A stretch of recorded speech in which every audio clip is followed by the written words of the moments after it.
In this tutorial, I'm going to show you how to fix any lag or stuttering issues that you may be encountering inside of OBS Studio when you are either recording or streaming. It's a nice and straightforward one to fix, and for the best results, I'd recommend following each of these steps until the very end. So the very first thing we need to do is actually launch up OBS Studio, and then from here we're going to come into File and Settings, and we're just going to optimize some of our settings inside of here by coming first to this output option, and the first thing we need to do is change this output mode at the top here to Advanced. Then come down to video encoder, and you want to make sure this NVIDIA one is selected if you have a decent graphics card.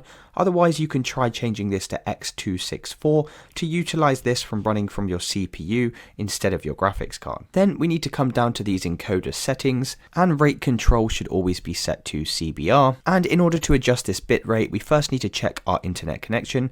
So to do that, just head over to an internet browser and then come over to this website speedtest.net, and we're going to hit this go button to test our internet connection. So we're not too worried about this download speed. The number that we need to measure is this upload speed one here, and this is going to determine what bitrate we use inside of OBS Studio. So as long as you have over 8 megabytes per second inside of speedtest.net, then you can come back over to OBS Studio, and we're going to change the bitrate from 2500 to 3500. And this is going to allow us for streaming smoothly in 1080p. If you have a lower upload speed than 8 megabytes per second, you will need to lower this bitrate number accordingly, and then we can come down to keyframe interval, and we're going to change this from 0 to 2, and we also have this preset option here. Now I like to leave this at slow with good quality, but if you are experiencing lagging issues, then you may need to try reducing this to either better or medium quality, as this will help reduce any lag or stuttering. And then we can leave the rest of these settings and come inside of the recording tab, and the first thing you need to do is come into recording format, and there should be a drop down here. Now I can't select this at the moment because I'm currently recording with OBS, but you need to change this file type from MKV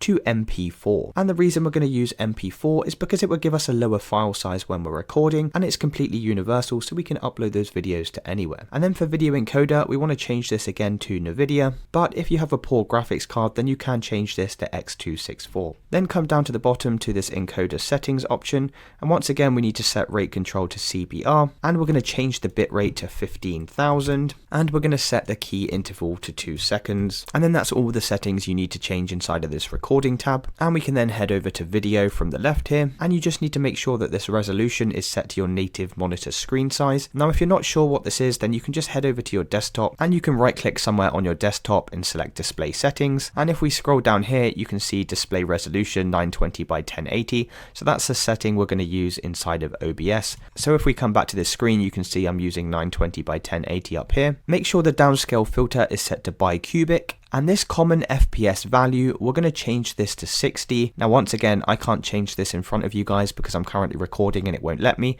but you need to change this number from 30 to 60. And then lastly, we're going to come over to the Advanced tab from the left here, and we're just going to change the process priority from normal to above normal, and then we can exit out of here and just make sure to press yes to save all of our changes. Then the very last thing we're going to do is head over to our start menu and search for settings, then tap on the settings icon, and we're going to come inside of system from the left here, inside of display, and scroll all the way down to graphics. Then we need to come over to browse to add a new app, and we need to locate the OBS application. Now this is usually saved inside of the C drive, inside of program files, come all the way down to OBS, inside of OBS Studio, inside of bin, 64-bit, and then we'll see the OBS executable file. So we can just tap this OBS 64 file, and as you can see, this has added OBS Studio to this list of applications, and all you need to do is come into options, and we're going to change this from let Windows decide to high performance and hit save. And that's it guys. By following all of these steps, that should have reduced any lag or stuttering you're experiencing inside of OBS Studio.